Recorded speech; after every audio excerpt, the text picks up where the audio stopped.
Assalamualaikum Sobat Polri, saat ini Bribtu Rifa sedang berada di Pelabuhan Ulele, pusat arus wisatawan yang menuju Pulau Sabang dalam rangka libur bersama Hari Raya Natal 2025 dan Tahun Baru 2026. Polisian Daerah Aceh bersama instansi terkait terus meningkatkan pengamanan di sejumlah titik strategis selama pelaksanaan Operasi Lilin Selawah 2025. Salah satunya adalah Pelabuhan Ulele Banda Aceh yang merupakan pintu utama penyeberangan menuju Pulau Sabang.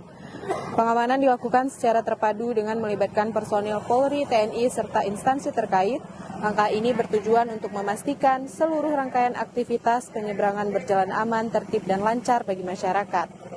Selain pengamanan, petugas juga melakukan pemeriksaan terhadap penumpang, barang bawaan, kendaraan, serta kesiapan sarana dan prasarana pelabuhan.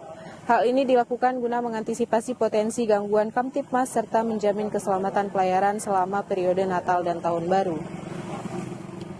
Dalam situasi pasca bencana yang melanda sejumlah wilayah di Aceh, arus pemudik maupun wisatawan yang akan melakukan perjalanan menuju Sabang terpantau masih lengang.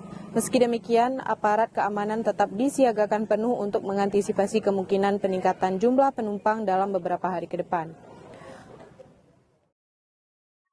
Polda Aceh mengimbau kepada masyarakat yang hendak melakukan perjalanan agar selalu mengikuti aturan keselamatan dan mengikuti arahan petugas di lapangan. Dengan pengamanan yang maksimal, diharapkan perayaan Natal dan Tahun Baru 2026 dapat berjalan aman dan kondusif. Dari Pelabuhan Ulele Banda Aceh, saya Bribtu Rifa melaporkan untuk Anda. Salam presisi.